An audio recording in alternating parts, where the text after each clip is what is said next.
Hi, let's talk about our last neurotopic, stroke, which is in the perfusion chapter, and that is 16M. Be sure and have your outline for stroke available so that you can take your notes. Okay, so stroke is known as brain attack. They changed that many years ago because people knew about heart attack, and that's an emergency, and so is a stroke. It's the fifth leading cause of death in the U.S. and the leading cause of long-term disability. It occurs when blood supply is interrupted, which is an ischemic stroke, or bleeding occurs, which is a hemorrhagic stroke. Prompt recognition and early interventions are vitals for these. So this is very important that we do lots of teaching. So let's talk about symptoms. So hopefully you've heard of B FAST. This is what we use to talk about stroke. B is for balance, E is for eyes, F is for face, A is for arm, so that's the arm drift test. S is for speech, and T is for time or telephone. So the hallmark signs are sudden onset of focal neurological symptoms, facial drooping, impaired speech, slurred or incomprehensible, weakness or numbness on one side of the body, vision disturbances, loss of vision, double vision, or field deficits. So I can't see, I can only see out of my right eye only has vision on the medial side, not the lateral side. Dizziness, incoordination, vertigo, or sudden onset of headache, the worst headache of my life. If you hear the worst headache of my life, you need to think about a hemorrhagic stroke and the fact that they've got an aneurysm that's busting in their head. So patients can have a varied amount of signs and symptoms. They can have one or two of these, they can have them all. So it's very important that we look at these and determine that there's a problem going on with our patient, and certainly in teaching for health promotion and maintenance. So let's look at all the risk factors. And if you glance at this, yes, it is all cardiovascular, which is why it's in the perfusion chapter in your book. Hypertension, history of stroke, history of TIA, which we're going to talk about in just a second, history of heart disease, diabetes, hyperlipidemia, atrial fib. Patients with atrial fib have a 5 to 7 times greater risk of having a stroke. It's a big, massive deal. Smoking, sickle cell anemia, substance abuse, which is excessive alcohol consumption or use of illicit drugs, obesity, sedentary lifestyle, use of hormonal contraception, and asymptomatic carotid stenosis, and then sleep apnea. So lots of cardiovascular risk factors. Okay, so let's talk about the first stroke, which is an ischemic stroke. This is where blood supply is blocked by either a thrombus or an embolism. This is 85 to 90% of all strokes. This picture came from figure 16.15. So a thrombotic one is a blood clot that blocks part of the brain from an artery damaged by plaque. So a lot of times we might see carotid plaque, carotid stenosis that flecks off and goes up to the brain. Or it can be an embolism, which is a wandering clot that goes up to the brain, and it can be from the heart or the neck. And when it's from the heart, sometimes they'll call it cardioembolic, and that would be patients who have atrial fib.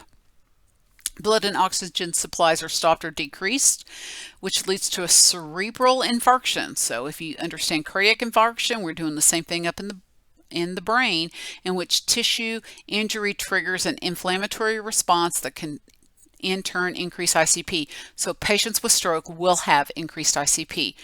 We don't always put an ICP bolt in there and monitor it, but we certainly could. That cerebral edema occurs that leads to neuron death without quick or effective interventions. So now let's talk about a hemorrhagic stroke. So this is usually a subarachnoid hemorrhage, and it's caused by two things: hypertension, which weakens the vessels and they just blow, or the fact that maybe they have an aneurysm. So other things that can also include, beyond hypertension, smoking cigarettes, use of oral contraception, excessive alcohol use, use of illicit drugs. That worst headache of my life can very well be accompanied by nausea, vomiting, mucorigidity, photophobia, brief loss of consciousness, other focal neurological deficits. That sounds a lot like meningitis. So we need to rule this out. We will do a CT scan to look to see if we see a bleed. The other thing that can cause this is what's called arterial venous malformation, or AVM. So I got you a little JPEG. And what this is in what we normally have is we have an artery, and then the blood goes to an arterial, and then it goes to the capillary bed, then it goes to the venule, and then to the vein, which takes that high pressure of the artery and slows it down as it goes over to the venous system. And in an AVM, they just have a mangled mess of vessels there that lead to high pressure going straight from the artery over to the vein, and that can cause them to bleed. All right, let's talk about these TIAs, transischemic attacks. So by definition, it is stroke-like symptoms that last less than 24 hours.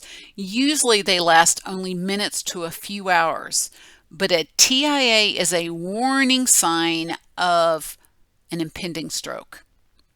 It is from a temporary cessation of blood flow to part of the brain, and it's usually from carotid stenosis. There's no permanent damage, but you should pay attention to this. Sometimes it can be referred to as a minor or a mini stroke, and if patients have TIAs, they are at risk for having a stroke. So their clinical signs and symptoms are stroke-like symptoms: weakness of the face, arms, sometimes the leg, unilateral numbness, so on one side, vision loss, dysarthria, dysphagia, imbalance, loss of coordination, severe headache with rapid onset. Your book specifically talks about females with non-traditional signs and symptoms: face and limb pain, sudden nausea, sudden shortness of breath, palpitations, generalized weakness. I mean, those are very vague. If somebody comes in with stroke-like symptoms and we think this is a TIA, we need to work them up. We need to get a carotid Doppler and carotid ultrasound to look at their carotid arteries to see if there's plaque built up. Those with lots of plaque built up are at high risk for stroke, so they need to have a carotid endarterectomy, which we will talk about later on in this recording.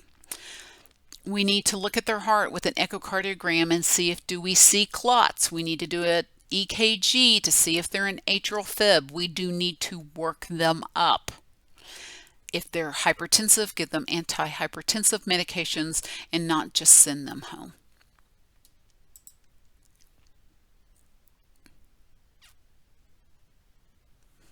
So let's talk about stroke assessment. So we really do start with fundamentally sometimes the ABCD: airway, breathing, circulation, D for disability, and that neurodeficit. Because if their stroke is big enough, then they can't protect their airway, so we have to take care of that. We're going to do a neurological assessment. We're going to do Glasgow Coma. You will also hear that they're going to do the NIH stroke scale. You need to know that there's a thing called the NIH stroke scale. You have to be stroke certified and stroke trained on this NIH stroke scale. So I'm not expecting you to know how to do that. NCLEX would not expect you to know how to do that. But if you see the nurses do that, it is fun to go and watch them do that. We do need blood pressure control. We need a gradual lowering of their blood pressure, no more than 20%. Most of these stroke patients are very hypertensive. They can be 200 to 220 systolic, over 120 to 140 diastolic. If their systolic is 200, we don't want to lower them more than down to about 160. Because if we lower them more than that, they will not perfuse their brain. Now, as a nurse, it is not my job to decide where to put a blood pressure. What I want you to understand is we shouldn't lower it too much because they won't perfuse their brain, which makes their brain even worse. My healthcare provider should tell me where to put a blood pressure. A lot of times they may say keep their blood pressure not greater than 150. Well, a systolic of 95 is less than 150, but we wouldn't want to go that far.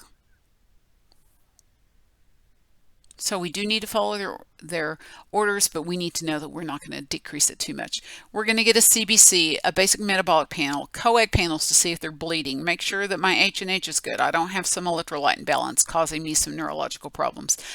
Might get cardiac enzymes to make sure that this isn't a cardiovascular event. And then when they show up, actually the first test, there's two tests we're going to do. The very first test is a stat glucose on arrival. And we need to maintain their normal blood sugar levels because hypo and hyperglycemia can have neurological problems. And then the next thing that we're going to do is a stat CT without contrast. We need to get them to the CT scanner as fast as we can. And what we are doing is we are ruling out a hemorrhagic stroke, because your ischemic stroke won't show up for 24 to 48 hours after they've had the stroke, because the treatment for an ischemic stroke is a clot buster. So I need to make sure you're not bleeding in your brain, because if you're bleeding in your brain, I would never ever give you a clot buster. So there's our diagnostic tests. So the first two tests you need to think about when they come in is that stat EKG, or I'm sorry, that stat blood glucose, and a CT without contrast. All right, so let's look at some management for these guys. We need to control their blood pressure. Really, the goals, our physicians are going to give us that, but really we want that systolic less than 185 and diastolic less than 110. Labetalol and nicardipine are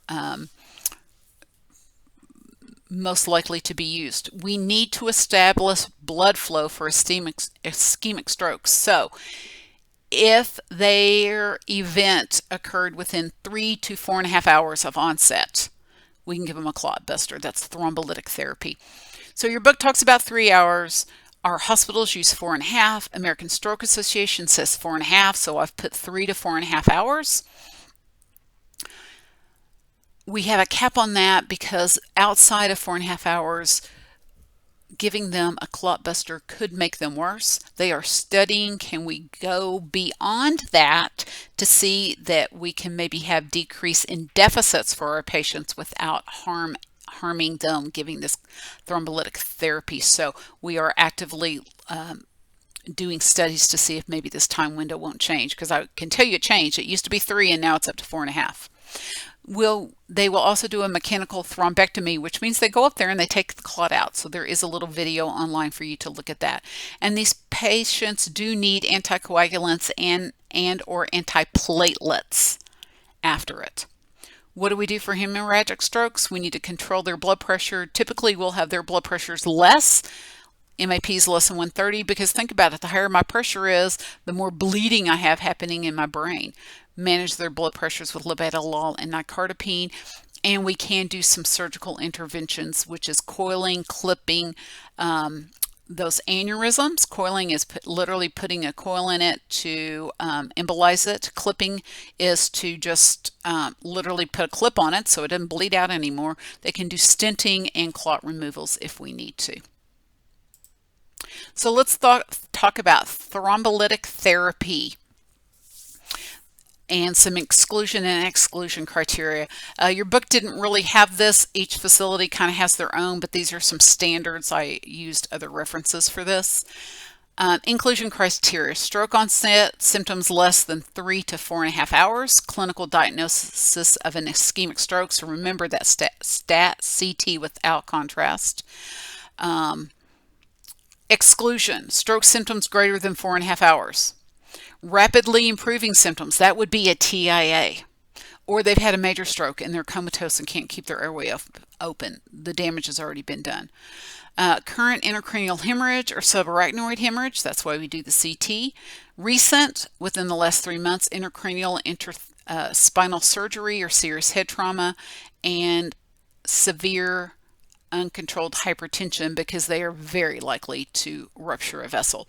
So we're going to give them a clot buster. The point is to go in there and break up the clots. What's the biggest side effect from a clot buster? It is bleeding. So 2 things that you may see given is alteplase, which is a form of RTPA, or Tenecteplase, which is T and K. Alteplase is an IV infusion. We give 10% over 10 minutes and then the rest of the infusion over an hour, so it takes longer. T and K has been used here with our two major hospitals for a couple of years and was FDA approved in 2025, so we're going to see everybody move to this. It is IV push, so it's faster to give and it has less side effects. And so I do think we're going to see a change to going to T and K. So nursing interventions for thrombolytic therapy. So remember, this is for an ischemic stroke. They need 2 IV lines because you've got 1 IV tied up with giving your clot buster. If we need other catheters like Foley catheters or anything else, we need to get those in before we do this. Anticoagulants and antiplatelet agents will be withheld for 24 hours. We will give those antihypertensives as needed. Remember, we don't want to lower the blood pressure too fast or too much. Monitor for bleeding, hypotension, tachycardia, obvious bleeding signs in gums, stool, urine, lab draw sites. Frequent neuroassessments. Keep that O2 sat at 95. Complications, hemorrhage is the most common. Highest risk, which is in the first 36 hours, and that is very much related to our alteplase. T and K is less than that. If we think hemorrhaging occurs, we need to start the alteplase, get a stat CT, be prepared to give them FFP and platelets so that we can develop a clot. We're not going to see that with T and K because it's an IV push that's only given over a couple of minutes. Let's talk about surgical repair. So here's the coiling and the clipping I already talked about. These patients do need to have prophylaxis for seizures. They can have vasospasms, and so we give calcium channel blockers for those vasospasms. And we can have non-invasive clot removal if needed. All right, let's talk about carotid endarterectomy, or they are called CEAs. Figure 16.55. You can see one. I took this diagram from a different source. So what happens with a CEA is there is plaque in their carotid artery, and we're going to go in there and remove it. We can also do an angioplasty by using the balloon and stent it to open it up. So when we think of this, think of the fact that they have an incision in their neck. So you need to think of, okay, what's my biggest complication? Well, probably the biggest is that plaque flecks off and goes to their brain and causes a stroke. So they're going to have neurological changes. And the fact that I am doing surgery on their neck, so if I have bleeding and swelling, I am going to lose an airway. So those are what you have to think about. So you've got to think about airway, neurological changes. Assess those cranial nerves, look at their blood pressure, or do I have good cerebral perfusion? We're not going to monitor ICP in these patients, but we are going to look at neurostatus. What's the incision and the dressing look like? Because if they have a lot of bleeding, certainly we have swelling there. If they just have swelling, both of those can lead to losing an airway and decreased perfusion to their brain. So we need to monitor for those types of problems. These patients usually come to the ICU for the night of surgery, and a lot of times if they don't have complications, they will be dismissed home from the unit, so we don't see them very long. So it's important that we're doing good neuro checks on them. All right, so let's talk about stroke core measures. Core measures come from Joint Commission, and these are things that we all need to do and are being monitored. So they need to be dismissed on an antithrombotic therapy. This is either antiplatelet or anticoagulation. So whether they want to put them on warfarin or apixaban or use clopidogrel, up to the provider. They usually don't do both. Anticoagulation therapy for atrial fib and flutter. So if you have AFib or aflutter, we are putting you on something, and we all know apixaban seems to be the #1 choice. That antithrombotic therapy is started by the end of day 2, and they are discharged on a statin because this is cardiovascular disease.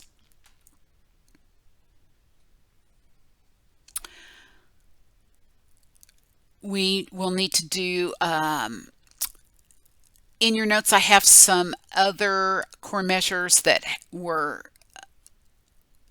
monitored that they've quit monitoring because we met the goals all the time, but are important. So we need to do VTE prophylaxis, stroke education, and assess for rehab. Okay, so let's look at this. This is one of my favorite things. So you can look at BOT 16.6, but this is stroke safety and modifiable complications. In 2020, just before I gave this lecture, one of my critical care journals came and it talked about stroke education, safety, modifiable complications, and it listed all of this in 4 areas: mobility limitations, nutritional deficits, infection, and mood and cognition. And I loved it because it made so much sense to me, because I thought, oh, when I think of each of these, I know what I'm monitoring for, I know how to help my patient, and I know which referrals I need to make. So I've taught it this way ever since. So you should put big old stars on this. Your table talks about these things, it just doesn't do it in this format, and this is just how I'm choosing to teach it because I think it is easier to understand. So we have mobility limitations. These patients after stroke are at risk for falls. They're at risk for VTEs and PEs because they're not moving. They could get pressure ulcers and skin breakdown. They can have shoulder pain and injury resulting from hemiplegia or spasticity. So what do we need to do as nurses? And you know the answers already to prevent these things. We need to do that. Nutritional deficits from dysphagia can be muscle strength, changes in cognition. They need swallowing screening. So a basic swallowing screen can be done by a bedside nurse following really specific criteria. And really, we're only going to do this to patients who probably are going to pass. If they are drooling, unable to cough, they really can't swallow, they can't clear their secretions, those are patients we don't need to do it. They're not going to pass, and we need to call speech and have our speech language pathologist come and do a swallowing evaluation and keep these patients in PO. My least favorite thing is to hear that you guys tell me that, oh, the nurse gave them a bite of blah blah blah to see if they could swallow. Yeah, if they can't swallow, don't be giving them anything. I hate when I hear that. Their nutritional deficits can be from malnutrition and dehydration because they aren't capable of taking in enough nutrition and hydration. It can also, so they may need to have an NG tube or a Dopphoff, a post-pyloric feeding tube. Could be long-term that they need a PEG tube. Can be also altered glucose metabolism. 50% of stroke patients actually have hyperglycemia and are diabetic, and so we need to watch that. So we need to maintain a normal glucose level. So let's talk about infection. So this can be related to devices, is how the article talked about it. So things like central lines, intracranial bolts, ventric drains. Not common in stroke patients, but we could do that. Could be certainly central lines or PEG tubes, feeding tubes, all of that. High risk for aspiration because of swallowing problems. What would they look like? They would have tachypnea, dyspnea, cough, adventitious breath sounds, so abnormal breath sounds. They can have hypoxemia.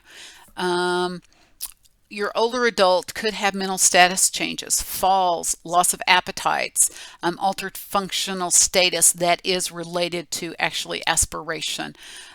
So all of these patients need to have swallow evals, and if they are not passing the swallow evals, they have an aspiration problems. I've seen several patients that we picked up on aspiration problems when they came in, unrelated to what was happening with them. And then a big one is mood and cognition. Delirium, they can have acute onset of changes in LOC that can fluctuate, affecting their orientation, memory, thought, or behavior. They can be agitated, they could be calm, they can be lethargic, and they can fluctuate between all of that. So they can have some real cognition issues. And this is distressing to them and their families. They can have just basic confusion. They can have impulsivity, short-term memory loss. These are people who are trying to crawl out of bed. So we all need to know what to do. We need to keep them safe. Put their side rails up. Put the bed alarm on. Get them a sitter. Depression occurs in up to 1/3 of all stroke patients because they can't function the way they used to. They may not be able to go back to work, which means they can't support their family. They can't have the job that they love. they're having to rely on support from their friends and loved ones, and that is just really detrimental to them. They could even be suicidal. So this is important to look at, and it's important to look at for their family as well, because their families will have caregiver role strain for taking care of them. So these are people that we need to do our collaboration with our healthcare provider, our neurologist, could be neurosurgeon, pharmacy, RT, PTOT, speech, rehab, just like in TBI, spiritual care, case managers, social workers. So really important to give that holistic care for our patients. All right, let's talk about lifespan. So infants can have strokes. It's anywhere from immediately before birth to 30 days after birth. They are at risk because if the mom had premature rupture of membranes or maternal preeclampsia. They are infants or neonates are hypercoagulable in a hypercoagulable state because of clotting factors that cross the placenta and increased RBCs. So warning signs: seizure, extreme sleepiness, favoring the use of one side of the body. Treatment can only occur after birth. We will give anticoagulants for ischemic strokes. The good news is, because of the plasticity of that brain, minimal damage can occur and they can often develop normally. Complications can be things like cerebral palsy, epilepsy, language, cognitive, or behavioral problems. Children and adolescents, more common in under 2 risk factors, certainly those with congenital heart defects, sickle cell disease, immune disorders, abnormal blood clotting, trauma to the head and neck. Symptoms: severe headache, vomiting, sleeplessness, dizziness, seizures, language problems, loss of balance and coordination. Affects children similar to adults. I'll speak briefly about trauma to the head and neck. If you have severe trauma to your neck, impede blood flow to your brain, you can have a stroke because of the impede blood flow. I have seen that happen, and that was a young adult who had that happen to and has stroke-like symptoms that they are living with now for the rest of their life. Children typically can recover their ability to speak and use their arms and legs, especially if it happens younger. Weakness, seizures, vision problems, hemiparesis, and hemiplegia can be some of those complications. Really, our treatment is supportive care, controlling hypertension, controlling increased ICP, seizure prophylaxis, certainly monitoring for seizures. You've had seizures, you know what to do with that. Giving them anticoagulant therapy. Thrombolytic therapy, though, is controversial in a child, and they could go to surgery. Pregnant women, they are at risk for hypertension, especially if they have preeclampsia, and they're really treated the same way as our adults. All right, that ends our neuro content. Thank you.